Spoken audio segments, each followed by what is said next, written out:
नमस्कार दोस्तों, चलिए जानते हैं बिहार के हर जिला हर क्षेत्र की ताजा एवं महत्वपूर्ण खबरें। महिलाओं को 10,000 रुपए के बाद 2 लाख रुपए का मिलेगा। पेंशन की राशि 3,000 रुपए का मिलेगा। किसानों और बच्चों के रुके हुए पैसा का मिलेगा। और आज नीतीश कुमार ने राशन के नियमों में कौन कौन से बदलाव किए हैं, सब कुछ जानेंगे। तो चैनल पर पहली बार आए हैं तो वीडियो को लाइक और चैनल को सब्सक्राइब करें। बिहार में जमीन विवाद के मामलों में पुलिस की भूमिका अब कानून व्यवस्था तक ही सीमित रहेगी। पुलिसकर्मी कोर्ट या सक्षम प्राधिकार के आदेश के बिना किसी जमीन का दखल कब्जा नहीं दिला सकेंगे। 1 फरवरी से पूरे राज्य में ये नियम लागू हो जाएंगे। राजस्व एवं भूमि सुधार विभाग के जन कल्याण संवाद के दौरान मिले परिवादों के विश्लेषण के आधार पर नीतीश सरकार ने पुलिस की भूमिका को सीमित कर दिया है। बिहार की नीतीश सरकार तकनीक से जुड़े उद्योगों को बढ़ावा देने के लिए नई सेमीकंडक्टर पॉलिसी 2026 लेकर आई है। इसके तहत उद्यमियों को सिर्फ 1 रुपए की टोकन मनी में 1 एकड़ जमीन उपलब्ध कराई जाएगी। इसके अलावा यूनिट की रजिस्ट्रेशन फीस, स्टाम्प शुल्क और भूमि संपरिवर्तन शुल्क में भी छूट दी जाएगी। गुरुवार को नीतीश कैबिनेट में इस पॉलिसी पर मुहर लगी है।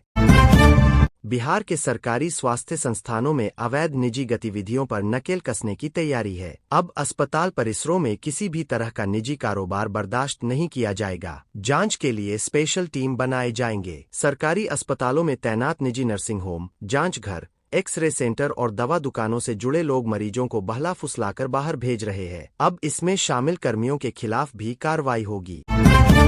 बिहार में बारिश के बाद ठंड बढ़ गई है। दिन में धूप तो रात में सर्दी महसूस की जा रही है। मौसम विभाग ने आज 6 जिलों में बारिश का येलो अलर्ट जारी किया है। इनमें मधुबनी, सीतामढ़ी, शिवहर, गोपालगंज, पूर्वी चंपारण, पश्चिमी चंपारण शामिल है। अगले 1 से 3 दिन तक हल्की बारिश, बादल और कोहरे के साथ बदले बदले हालात दिखाई देंगे। ठंडी हवा अब भी बनी रह सकती है।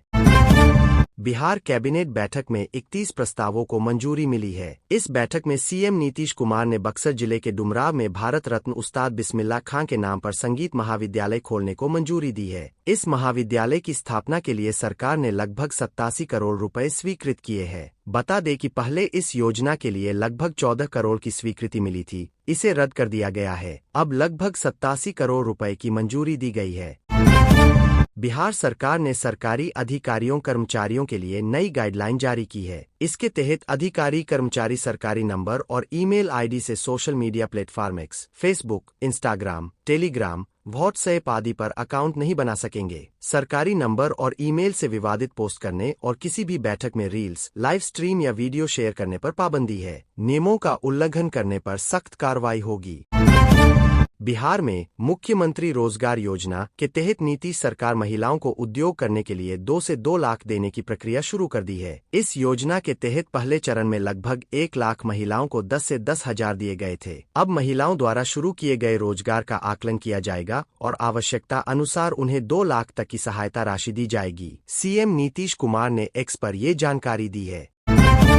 बिहार कैबिनेट में वित्तीय वर्ष 2026 से 27 में 17,000 सैप जवानों की भर्ती को मंजूरी मिली है। इसके तहत भारतीय सेना व केंद्रीय अर्धसैनिक बलों के रिटायर्ड जवानों को अनुबंध पर रखा जाएगा। इसके अलावा साल 2025 से 26 से प्री मैट्रिक छात्रवृत्ति योजना की राशि बढ़ाई गई है। कक्षा 1 से 4 तक के छात्रों को 1,200 रुपए सालाना, 5वीं से 6ठी तक 2,400 रुपए, 7वीं से 10 तक 3,600 रुपए व 1 से 10 तक के छात्रावासी छात्रों को 6,000 रुपए छात्रवृत्ति मिलेगी।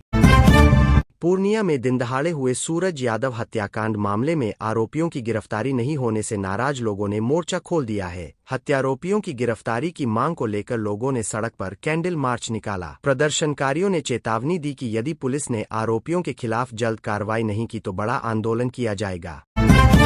अरिया में बड़ा सड़क हादसा हुआ है। यहां अरिया से रानीगंज मार्ग पर गिरहिंदा शोरूम के पास पुलिस जीप से एक बाइक टकरा गई। इस हादसे में एक एसएसबी जवान समेत 2 दोस्तों की मौत हो गई है। मृतकों की पहचान अरिया के आरएस वार्ड 4 निवासी सुधीर कुमार कुशवाहा और फारबिसगंज ट्रेनिंग स्कूल चौक वार्ड 21 निवासी विक्की कुमार जायसवाल के रूप में हुई है। सुधीर एसएसबी की 52वीं बटालियन का जवान था।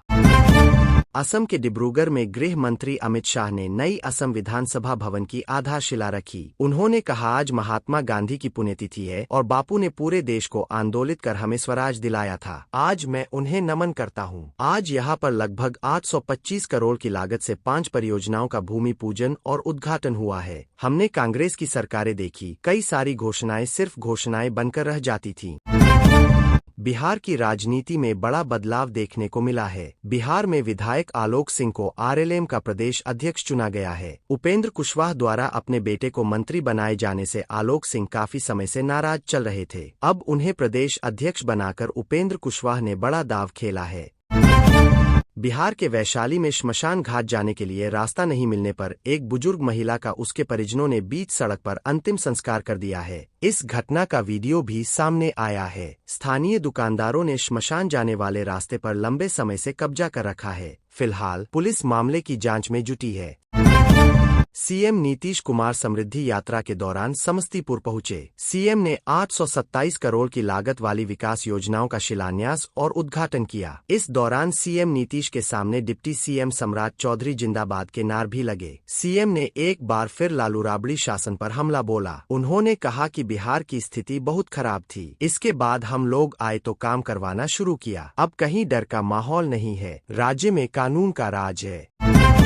सुप्रीम कोर्ट ने बेटियों की शिक्षा और हेल्थ के मुद्दे पर ऐतिहासिक फैसला सुनाया है। सुप्रीम कोर्ट ने साफ कहा है कि स्कूलों में शौचालय, साफ सफाई और सैनिटरी नैपकिन की कमी सीधे तौर पर लड़कियों की शिक्षा, समानता और स्वास्थ्य के अधिकार का उल्लंघन है। सुप्रीम कोर्ट ने निर्देश दिया कि मानक के अनुरूप ऑक्सो बायोडिग्रेडेबल सैनिटरी नैपकिन मुफ्त में उपलब्ध कराए जाएं। इसके अलावा स्कूलों में स्वच्छता प्रबंधन कॉर्नर भी बनाए जाएं।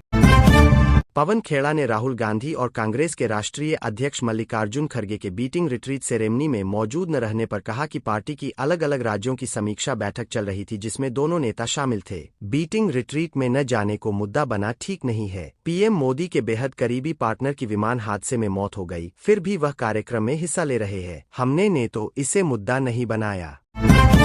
महाराष्ट्र के डिप्टी सीएम अजित पवार के निधन के बाद बड़ा फैसला लिया गया है। महाराष्ट्र में 3 दिवसीय शोक घोषित है। इस वजह से स्टेट इलेक्शन कमीशन ने 12 जिला परिषदों और 125 पंचायत समितियों के चुनाव की तारीखों में बदलाव किया है। अब मतदान 5 फरवरी की जगह 7 फरवरी 2026 को और वोटों की गिनती 9 फरवरी 2026 को होगी। 7 फरवरी को सुबह 7:30 से शाम 5:30 तक मतदान होगा।